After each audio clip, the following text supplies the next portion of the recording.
Fortunately, wala pa naman pong report no, na dumadating sa atin na meron po tayong kaso ng super flu. Pero kung ang pag-uusapan po natin no, ay yung influenza-like illness na kaso, as of December po no, ng 2025, nakapagtala na po tayo ng 12,826 na influenza-like illness cases reported po sa ating ahensya. Mas mababa po ito ng 7.8% doon po sa kabuuang kaso noong 2024 na nasa 13,911.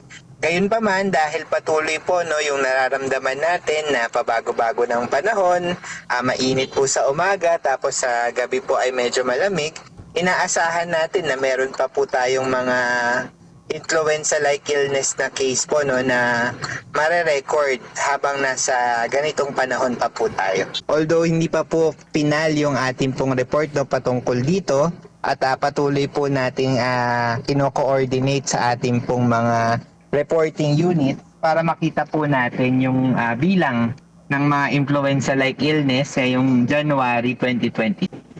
Usually sir, kapag unang-una kapag pumapasok yung monsoon season, yung po natin no, yung ating pong tag-ulan. Siguro mga month po yun no, ng August to September, kasabay po ng tag-ulan, tumataas din po yung kaso natin ng influenza-like illness. Meron din po tayong naitalang mga kaso po no, ng influenza-like illness pagtaas nito. Usually kapag tumatama naman po yung amihan season, yan po no, ay simula ng December hanggang February. So dahil po ito sa pabago-bago po no, na panahon na nagkakaroon po ng epekto doon po sa immune system ng ating mga kababayan at mas nagiging prone sila sa mga viruses at bacteria na nagdadala po ng mga influenza-like na sakit. Sa ating pong report, no, ang most commonly affected po nating age group ay yung 1 to 4 years old. 34.5% ng kabuuang bilang po no, ng mga influenza-like na sakit ay nasa 1 to 4 years old po. At majority po ng ating mga kaso ay lalaki. 54.3% po no, ay lalaki. Although, wala po itong predilection no, kahit lalaki or babae, maaari pong tamaan ng influenza-like illness. Ang tao po na matatamaan ng influenza-like illness ay magkakaroon po ng sintomas between 7 to 14 days o 1 hanggang 2 linggo. Pero ang sinasabi po natin, yung mga tao po no, na may ILI ay sobra o mas lubos na nakakahawa sa unang 3 hanggang 4 na araw ng kanilang sakit.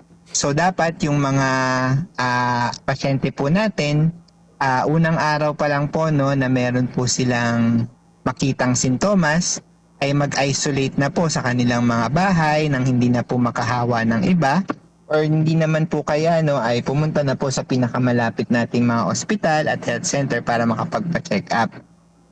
Doon naman po sa tanong no, kung kailan po ito masasabi natin na malala.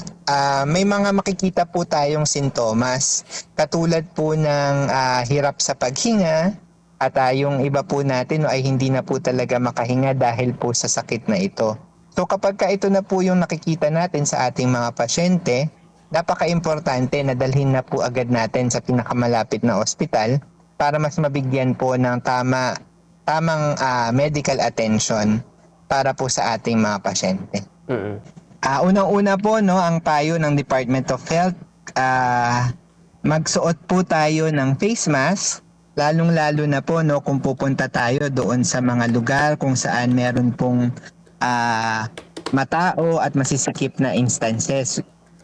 Pangalawa po, ang mahalagang gawin din po natin no, ay palagi ang paghugas ng kamay.